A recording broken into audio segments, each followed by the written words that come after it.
So now that you've seen how I put together a few estimates, let's actually go on to a real job. And this is going to be a relatively simple and straightforward architectural job as far as estimating goes. But in terms of complexity, getting down there, it's actually pretty complicated. This is an international photography gig, which has a sort of a different workflow from start to finish in terms of packing up all the gear and getting ready and getting all the paperwork in order to go down there and actually shoot this. So this client of mine, I've been with him for years and years, and we have a great working relationship. He's one of my favorite clients, and he always gets me some amazing houses to shoot. For this one, I thought we had enough lead time. Why don't I ask the F-Stoppers guys to come down and check out how I do it in the real world. Now this house is actually in Mexico, and when it comes to the bidding, it's going to be our standard day rate type of approach. Now I'm going to be shooting there for 3 days, but there's a bit more that we have to consider when we go and do an international job. That is, of course, we want to make sure that we are in compliance with all of the laws in the country that we're going to be shooting in. Now, just like the jobs that we estimated on, the client is going to be paying for the hotels, the travel, for me and my assistant, and so on and so forth.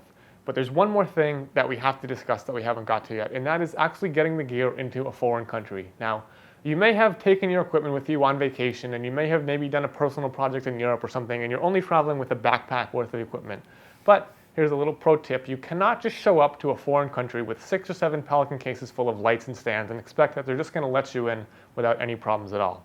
What you have to do is you have to make sure that you have a carnet, which is essentially import documentation for your equipment.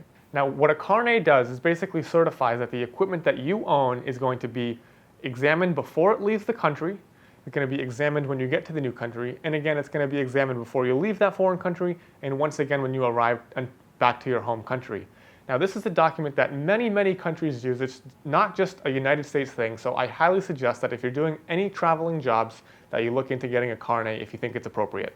You're going to have to use your judgment on this. If you're going on vacation and you have 1 or 2 camera bodies, I wouldn't really sweat it, but it's as soon as you start to take on commercial work in other countries that you're really going to want to cover your butt with this. Now, in order to get one of these carnets, what you have to do is you have to go to a website that has been certified to issue these carnets. And I'm going to put the address of one of those websites right down below. This is the one that I use, and I've personally had a lot of success with over 5 or 6 different international trips in the last couple of years.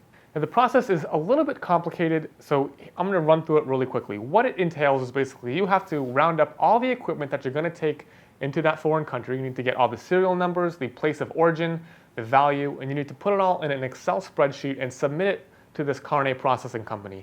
Once they have that information, they will issue you a carnet. Expect to pay between $250 and $500 depending on the value of the gear. And this company is going to mail you those documents. Once you have those documents, there's a few more things that you have to do. You need to print out your itinerary, including all your connecting flights, and within 24 hours of your departure, so the day before you fly out, you need to take your carnet documents, your flight information and identification, and all of your equipment. Take all of that to a local customs office. I personally just go to LAX, the airport, because I live relatively close. You can talk to a customs officer. They will look at the carnet. They're going to go down the list and make sure that you have everything that's on that list. They're going to stamp it and approve it, and they're going to mark that yes, they have seen that, and we confirm that everything that this photographer says is on that list is in his equipment. So the next day you're going to wake up, you're going to go on your flight. Everything is going to proceed hopefully as normal. When you get to your destination airport, you're going to get that carnet back out, and when you get to the customs line, you're going to say, I have a carnet, where do I go? And they're going to point you in a certain direction, probably into some back office, and they're going to have an airport or customs official who is going to look through that document, and they're going to compare it to everything that you brought. And again, they're going to, once they approve that you have everything that you say you do, they will stamp that.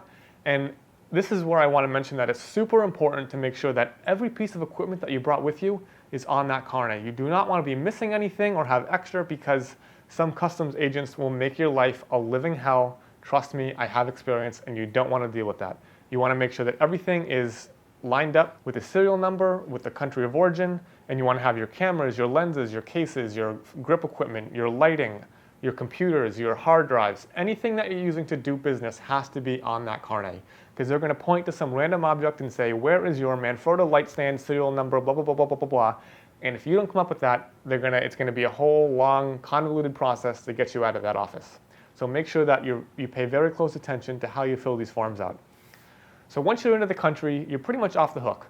Hopefully your job goes as planned, but before you leave, you need to make sure that, again, you go to that customs office, make sure you leave enough time before your flight, go to that same customs office. They're going to, again, check that all the gear that you came into the country you're leaving with, They will again stamp it. You'll be on your way, on your flight. You're going to get back into your country of origin, find another customs officer who will then again confirm that you have everything that you left with, and then finally he'll give you a last stamp and you're good to go. Once you're back home, you can take that carnet, drop it in the mail. It goes back to the Center for International Business or whoever issued the carnet in your country, and you're good to go. It's kind of a big pain in the butt, but personally, I don't want there to be any doubt that what I'm doing is completely legal. So again, I've always made sure to have a carnet whenever I travel, and it has always paid off every time. Now, I should also mention that you're going to need an independent carnet for each country you visit or each job you take on. Some countries require that the carnet is processed in advance. For example, in Mexico, I know that they do require that you send the information ahead of time and the carnet is approved before you even get on your flight. So this is all stuff that your customs agent at ATA Carnet will take care of for you, but you have to make sure you leave plenty of time to make sure this is all ironed out before you travel internationally with your equipment. Now, some people are comfortable with running the risk and traveling light. Imagine if I fly to like Hong Kong or something and I get stopped at the customs and I am not able to shoot that job. I would be devastated. Not only would I hate myself, but I would lose a client and I would pretty much feel guilty for the rest of my life. So make sure that if you're going to be doing jobs internationally, you do it properly, over the table, you have the carnet ready to go. It will make your life much easier and you won't have to sneak anything into a country, which personally I'm not that comfortable with. Just like anything else, this is an expense that you're going to have to discuss with your client. Whether or not they pay for it or you pay for it is up to you.